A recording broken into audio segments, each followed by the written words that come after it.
خودکشی حرام ہے، خودکشی ناجائز ہے۔ اب کوئی خودکشی پہاڑ سے گر کر کرے، سمندر میں کود کر کرے، آگ میں چھلانگ لگا کر کرے، ٹرین سے کٹ کر کرے یا زہر کھا کر کرے، بہر صورت ہر حال میں یہ ناجائز ہے، حرام ہے۔ اس کا انجام دنیا میں تو خراب ہے ہی، آخرت میں بھی اس کا انجام بہت خطرناک ہے۔ اللہ رب العزت نے ہمیں اور آپ کو زندگی عطا کی ہے۔ یہ زندگی اللہ کی عطا کی ہوئی ایک امانت ہے، اس لیے اس زندگی کی حفاظت ہم سب کی یہ ذمہ داری ہے، اور شریعت کا یہ حکم ہے کہ ہم یا آپ بیمار پڑ جائیں تو اپنی حیثیت کے مطابق علاج و معالجہ کریں۔ اللہ کے رسول نے فرمایا صلی اللہ علیہ وسلم، ان لجسدک علیک حقا، کہ تمہارے جسم کا بھی تم پر حق ہے، اس لیے اگر آپ کام کرتے ہوں یا کسی مصروفیت میں مشغول ہوں تو اپنی استطاعت کے اعتبار سے ہی اپنے جسم سے کام لینا چاہیے، اور اس زندگی کو اور اپنی جان کو کبھی بھی خطرے میں ڈالنے کی کوشش نہیں کرنی چاہیے۔ قرآن نے صاف اعلان کیا ہے، لا تلقوا بأیدیکم الی التہلکہ، اے لوگو اپنے آپ کو، اپنی جان کو ہلاکت میں مت ڈالو، یعنی خودکشی حرام ہے، خودکشی ناجائز ہے۔ اب کوئی خودکشی پہاڑ سے گر کر کرے، سمندر میں کود کر کرے، آگ میں چھلانگ لگا کر کرے، ٹرین سے کٹ کر کرے یا زہر کھا کر کرے، بہر صورت ہر حال میں یہ ناجائز ہے، حرام ہے۔ اس کا انجام دنیا میں تو خراب ہے ہی،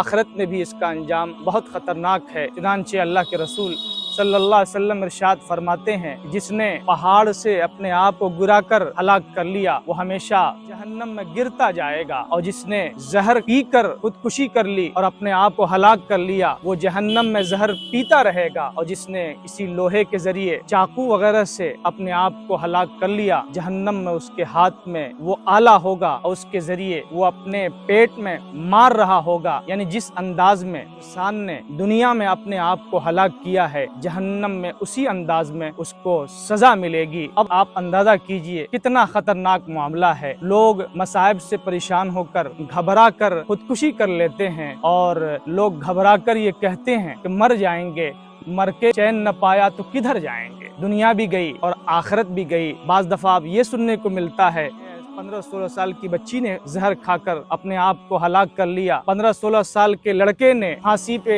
لٹک کر اپنے آپ کو ہلاک کر لیا۔ بڑا افسوس ہوتا ہے، بڑا دکھ ہوتا ہے اسلامی معاشرے میں اس طرح کا کام ہو۔ ہم اللہ کو مانتے ہیں اور اس کے رسول صلی اللہ علیہ وسلم کو مانتے ہیں، جو مصیبت جو پریشانی آتی ہے وہ اللہ کی طرف سے آتی ہے، اس لیے ہمیں مسائل کا سامنا کرنا ہے حوصلے سے اور ہمت سے۔ ماں باپ نے اگر ڈانٹ دیا، استاد نے اگر ڈانٹ دیا، خفا ہو کر ہم نے خودکشی کر لی، دنیا بھی ہماری برباد، آخرت بھی برباد۔ پھر ماں باپ تو ہمارے مخلص ہیں، اساتذہ ہمارے مخلص ہیں، وہ ہم کو آگے بڑھانے ہی کے لیے، ہمارے مستقبل کی ترقی ہی کے لیے، ہمارے روشن مستقبل ہی کے لیے وہ ہمیں ڈانٹتے ہیں یا کچھ کہتے ہیں۔ اس لیے مسلم نوجوانوں کو، نوجوان بچیوں کو خاص طور سے اس بات پر دھیان دینا چاہیے، کبھی بھی ذہن و دماغ میں اپنے آپ کو ہلاک کرنے کا خیال نہیں لانا چاہیے۔ زندگی ہے تو بہت سے راستے ہوں گے، راستہ کھلے گا، آسانی ہوگی۔ اگر ہم نے خودکشی کی، کسی بھی شکل میں اپنے آپ کو ہلاک کر لیا تو دنیا بھی ہماری برباد اور آخرت بھی برباد۔ اللہ رب العزت ہمیں اور ہماری نسل کو ایسی حرام موت اور ایسے انجام بد سے محفوظ فرمائے۔